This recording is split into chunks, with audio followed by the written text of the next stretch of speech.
Hello दोस्तों, welcome to diploma guide. दोस्तों आज की इस वीडियो में आपको बिहार पॉलिटेक्निक का जो फिफ्थ सेमेस्टर है, जो ओल्ड सिलेबस है, ठीक है, 16-17 वाला, ठीक है, जो अभी चल रहा है, उसका जो फिफ्थ सेमेस्टर है उसमें जो डिजाइन ऑफ स्टील स्ट्रक्चर है उसका क्वेश्चन 2018 का है, ठीक है। ये ओल्ड वाला क्वेश्चन है, ठीक है। इसके बारे में बात करेंगे, स्टील का है। और ये बताएंगे आपको कि और साथ साथ ये फर्स्ट सेमेस्टर और सेकंड सेमेस्टर के लिए भी इसी तरह क्वेश्चन आता है।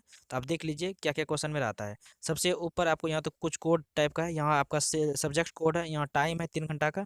ये ऑड लिखा है क्योंकि ऑड है, ठीक है। फिफ्थ है तो ऑड ही है, 5 तो ऑड में ही आएगा और 6 हो जाएगा इवन, ठीक है। उसका सेमेस्टर 5 लिखा हुआ है, डिजाइन ऑफ स्टील स्ट्रक्चर। इसका मतलब होता है DOS। डी मतलब डिजाइन, ओ मतलब ऑफ, एस मतलब स्टील स्ट्रक्चर, ठीक है। तो यहाँ लिखा भी है नीचे में उसका मतलब। फिर ये कितने नंबर का होते हैं, तो देखिए ये लिखा रहेगा इस पर, फुल मार्क्स 70 नंबर के होते हैं और पास मार्क्स जो है 28 नंबर के होते हैं। वो अभी भी न्यू सिलेबस के अकॉर्डिंग भी यही है, सेम चीज़ है। ऑल, यहाँ लिखा हुआ कि answer all 20 question from group A, each question carries 1 mark. मतलब यह साफ साफ है कि ग्रुप ए में जो क्वेश्चन दिया गया है उस वो 20 क्वेश्चन है, सभी को अटैम्प्ट करना है, आंसर देना है और 1 नंबर है, ठीक है। फिर आगे लिखा है कि answer all 5 question from group B. Group B का 5 क्वेश्चन का उत्तर देना है और ईच क्वेश्चन 4 मार्क कैरी करता है। तो ग्रुप बी से सभी 5 प्रश्नों के उत्तर दें, प्रत्येक प्रश्न का मान 4 अंक है, ठीक है। फिर आगे बात कर रहे हैं, आगे लिखा हुआ है answer all 5 question from group C, each question carries 6 mark. तो ग्रुप सी में जो 5 क्वेश्चन है उसका सभी प्रश्न का उत्तर देना है, कोई छोड़ना नहीं, छोड़िएगा तो नंबर घटेगा, ठीक है। और प्रत्येक प्रश्न का मान 6 अंक है, ठीक है। फिर लिखा है आगे कि all parts of a question must be answered at one place in sequence, otherwise they may not be evaluated. एक प्रश्न के सभी अंशों का उत्तर एक ही जगह लगातार क्रम में होना चाहिए, अन्यथा वे जांचे नहीं जा सकते हैं। ये वाला बात बता देंगे आपको लास्ट में, ठीक है, एक नया वीडियो बना के। फिर ये मतलब बता रहा है कि एक ही जगह आंसर होना चाहिए, ठीक है। आपको इसके बारे में डिटेल बताएंगे, ठीक है। The figure in right hand margin indicate marks. तो राइट हैंड में आपको ये नंबर दिखाएगा, राइट साइड, कि कितना नंबर का क्वेश्चन है। तो ये रहा ग्रुप 1, ठीक है। ये सब्जेक्ट कोड है, ठीक है। ये ग्रुप ए है। यहाँ पे लिखा है choose the most suitable answer. ये बोल लेते हैं ना फर्स्ट सेमेस्टर में कि हिंदी में आता है इंग्लिश में आता है, तो वो भी बता दिए। और यहाँ पे क्वेश्चन देख ही रहे हैं, ठीक है। और ये 20 नंबर का, 1 × 20 मतलब एक ऑब्जेक्टिव 1 नंबर का, तो 20 का ऑब्जेक्टिव 20 नंबर का हो गया, ठीक है। ये रोमन में 1 लिखा हुआ है यहाँ पर, 1 कैपिटल में लिखा हुआ है यहाँ रोमन में। यहाँ देखिए ये इंग्लिश में लिखा हुआ है the Indian standard code which deal with steel structure. कितना था, IS 800, कितना था 800, ठीक है। उसके बाद यहाँ हिंदी में ही कैसे लिखा है कि स्टील संरचना हेतु भारतीय मानक डैश उपयोगी होता है। अब देखो हिंदी में ये सब मानक, भारतीय मानक, इतना इतना है ना, सब लिखा हुआ है, तो हिंदी में रहेगा। लेकिन यहाँ स्टील संरचना दे दिया, स्टील तो इंग्लिश में है। फिर आगे और देखिएगा तो यहाँ पर फिर ये क्वेश्चन है हिंदी इंग्लिश में है, ठीक है। 4 ऑप्शन दिया है, उसमें से कोई एक आंसर जो सुटेबल है वो टिक करना है, ठीक है।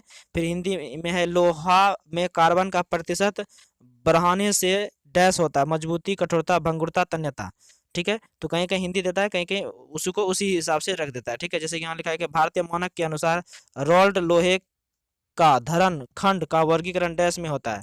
हिंदी थोड़ा समझना डिफिकल्ट होता है, ये इंग्लिश बोलोगे तो यहाँ लिखा है कि as per IS steel beam section are classified into, तो 2 सीरीज, 3 सीरीज, 4 सीरीज, 5, तो इसका 5 हो जाएगा आंसर, ठीक है। तो इसी तरह है, आपको बस बता दिए कि किस तरह जो क्वेश्चन रहता है। टोटल 20 क्वेश्चन है, ठीक है। आप देख लीजिएगा 10 हो गया।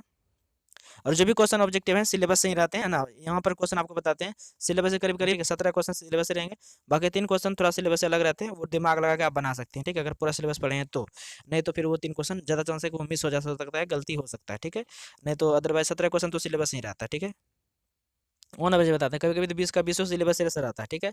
कभी कभी 16-14 क्वेश्चन सिलेबस से रहता है, बाकी 6 क्वेश्चन अलग भी रहता है, ठीक है। ये ऑब्जेक्टिव में सिर्फ होता है, सब्जेक्टिव में एक भी क्वेश्चन इधर उधर बाहर नहीं जाएगा, ठीक है। तो देखिए ग्रुप बी है, इसमें बोला था ना 5 क्वेश्चन का आंसर देना है, ठीक है। ये एक क्वेश्चन 4 नंबर का है, 5 क्वेश्चन हो गया तो 20 नंबर हो गया, ठीक है। तो सभी 5 प्रश्नों का उत्तर दे, सबसे लिखा है, कोई ऑप्शन नहीं दिया है कि इसको छोड़ना है। तो 2 नंबर से स्टार्ट हुआ, 1 नंबर वहाँ था, अभी 2 नंबर ये हो गया, 1 नंबर ऑब्जेक्टिव दिखा रहा था और 2 नंबर ये describe the mode of failure of rebates, ये है। तो रिबेट ज्वाइंट, देखो जैसे ज्वाइंट लिखा है, ज्वाइंट के विफलता के मोड़ का वर्णन करे, तो हिंदी में लिखा है, इंग्लिश में लिखा है। तो ये बताइए हिंदी में मिलेगा कहीं नॉट, बहुत कम चांस है, ठीक है। इंग्लिश में ज़्यादा चांस है, देखो यहाँ। अब आगे क्या है, right advantage of weld joint. तो जो वेल्ड ज्वाइंट है उसका एडवांटेज लिखना है, तो वेल्ड ज्वाइंट के फायदे को लिखें, हिंदी में लिख दिया। तो और में भी है, आपको बताया था नहीं क्वेश्चन और में रहता है, तो और में है ना, दिख रहा है आपको, ठीक है। आगे स्टेट अबाउट, देखिए स्टेट अबाउट आपको फॉर्ग वेल्डिंग और टर्माइट वेल्डिंग, तो फॉर्ज वेल्डिंग और टर्मिट वेल्डिंग के बारे में लिखे यहाँ है ना। आगे देखिए और भी इसका है क्या लिखा है, what about efficiency of rivet joint, तो रिवेट जॉइंट की कार्य क्षमता के बारे में लिखें। फिर what is the built up section, built up काट क्या है। अब बिल्टअप काट क्या है, बिल्टअप सेक्शन क्या है, थोड़ा सा जैसे यहाँ देखो सिमेट्रिकल है ना, सिमेट्रिकल काट का अनसिमेट्रिकल काट से तुलना करें, तो ये हिंदी में है। इंग्लिश में क्या है, compare symmetrical section with unsymmetrical section. तो फिर उसी तरह आपका है कि गर्डर है ना, गर्डर में फ्लैंज स्प्लाइस क्या है, तो what if flange splice in girder.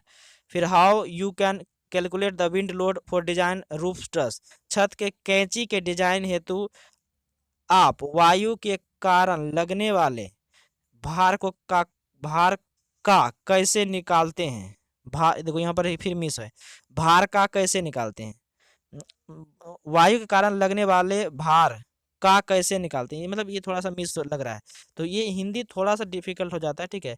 जो फ्रेम्ड, देखो हिंदी में लिखा है कि फ्रेम्ड साधारण धरण जोड़ के बारे में सचित्र वर्णन करें, तो हिंदी में थोड़ा अजीब सा लगता है। इंग्लिश में देखो write down about framed simple beam action with NEET diagram, ठीक है। तो साफ साफ लगता है कि हाँ ठीक है, नीट डायग्राम मतलब साफ सुथरा डायग्राम बनाना है, ठीक है। जैसे यहाँ हिंदी में लिखा है कि स्वच्छ चित्र के साथ कंप्रेशन मेंबर स्तंभ के, देखो कंप्रेशन मेंबर लिखते हैं इंग्लिश में, हिंदी में लिखा है भरे स्तंभ, लेकिन कंप्रेशन मेंबर लिखा है, तो ये बताइए, जबकि इसका हिंदी में कुछ और होगा लेकिन नहीं लिखा है कंप्रेशन मेंबर। यहाँ भी देखिए, यहाँ पे कंप्रेशन मेंबर है, यहाँ इंग्लिशों में हिंदियों में उसका सिर्फ प्रोनाउंसिएशन लिख दिया है। यही बोले थे आपको। वशिष्ठ काट के बारे में संक्षेप में लिखें। फिर ग्रुप सी है, आप देख रहे होंगे, तो यहाँ भी आंसर ऑल 5 क्वेश्चन, तो सभी 5 प्रश्न का उत्तर दीजिए, ऐसे रहेगा क्वेश्चन। तो इंग्लिश जैसे देखिए, हिंदी में आप देखिए थोड़ा पर, ठीक है, इस तरह का चीज़ें आपको नहीं याद रहेगा जल्दी, ठीक है। देखिए लिखा है लेप जॉइंट के लिए पावर ड्रिवन क्षेत्र रिवेट के व्यास एवं प्लेट के मोटाई के बीच संबंध स्थापित करें, जबकि रिवेट का कर्तन एवं वियरिंग दोनों शक्ति समान है। अब ये चीज़ है वियरिंग, जैसे वियरिंग इंग्लिश वाला वर्ड है, ठीक है। देखो यहाँ वियरिंग है ना, तो ये इंग्लिश में लिख दिया। कर्तन तो लिखा है, सीयर को कर्तन लिखा है, लेकिन बियरिंग को बियरिंग लिख दिया। तो अब ये इसको हिंदी में तो नहीं होता इसका कुछ, ठीक है। तो क्वेश्चन हो कभी कभी जो है ना डायरेक्ट उसका सिर्फ प्रोनाउंसिएशन लिख देता है, ठीक है। देखिए लिखा है इंग्लिश में स्टेब्लिश रिलेशनशिप, लगता है कि रिलेशनशिप लिखना है किसके बीच, between the diameter of power driven field rivets and thickness of the plate in the case of lap joint so that strength of the rivet both shear and bearing is the same, ठीक है। तो लगता है कि नहीं English ठीक ठाक लग रहा है पढ़ने में, ठीक है। जैसे ये अब इसको हिंदी में पढ़ो, एक सुयोग फिलेर बेल्ट का डिजाइन 6x8 mm टाई छड़ के का 12 मिलीमीटर मोटा गैसेट प्लेट को जोड़ने के लिए करें। स्वीकृत प्रतिबल टाई छड़ एवं फिलेट बोल्ट बेल्ट का 150 मेगापास्कल तथा 180 मेगापास्कल क्रमशः है, ठीक है। मतलब नहीं समझ में आता, ठीक है। अब इंग्लिश में बोलो, डिजाइन कर रहा है तो डिजाइन करना है, ए सूटेबल फिलेट बेल्ट को डिजाइन करना है टू कनेक्ट ए टाई, इतना दिया है, to a 12 mm thick gusset plate. The permissible stress in the tie bar and fillet weld are 150 megapascal and 108 megapascal respectively. तो ये थोड़ा सा लगता है कि इंग्लिश आप देखिएगा ना पढ़ के समझ में आ जाता है, ठीक है, कहीं कोई दिक्कत नहीं है। तो आपको बस बता दिए कि हिंदी इंग्लिश में कैसे क्वेश्चन आता है, कभी कभी डायरेक्टली लिख देता है, कभी कभी उसका हिंदी देता है, कभी नहीं देता है, ये चलते रहता है, ठीक है। ये टोटल क्वेश्चन देखिएगा तो आपको 11 क्वेश्चन मिल जाएगा, ठीक है। देखिए 11 क्वेश्चन है ना, 11 क्वेश्चन टोटल, तो 11वां नंबर लास्ट हो जाता है, ठीक है। तो ये आप समझ गए होंगे, आशा करते हैं आपको चीज़ें समझ में। देखिए यहाँ पर ये इस तरह का भी क्वेश्चन डिफिनेशन टाइप से भी पूछ देता है, ठीक है। Short note on bearing as coat, है ना, संक्षिप्त टिप्पणी लिखें। प्लेट का बियरिंग, किनारे का क्रैकिंग फटना, क्लोट एंगल दिया हुआ है, ठीक है। तो ये चीज़ें देखो, जैसे क्लोट एंगल है, इसका हिंदी लिखा देखो, तो ये क्लोट एंगल है, तो यही लिख दिया सीधे क्लोट एंगल कौन लिखना चाहिए, नहीं लिखा। तो भले इसका आप जानते हैं, तभी फिलहाल हम जानते हैं, किसी चीज़ का नहीं जानते हैं, फिर वही लिखा रहता है सेम ही, इंग्लिश का ही सिर्फ प्रोनाउंसिएशन लिख दिया, तो ऐसे में दिक्कत हो जाता है, ठीक है। तो इसलिए आप प्रयास करिए कि इंग्लिश में ही पढ़िए, ठीक है। तो हम ही बता दिए आपको, क्वेश्चन भी दिखा दिए कैसा क्वेश्चन आता है बोर्ड में, ठीक है। ये 2016-17 के अनुसार का था। तो आशा करते हैं आपको समझ में आया होगा सब चीज़ जो बताएं, और जो इन्फॉर्मेशन है ये सही लगा होगा तो आप हमारे चैनल को सब्सक्राइब कीजिए, लाइक कीजिए, दोस्तों के बीच भी शेयर कीजिए, और यहाँ तक वीडियो देखने के लिए आपका बहुत बहुत धन्यवाद।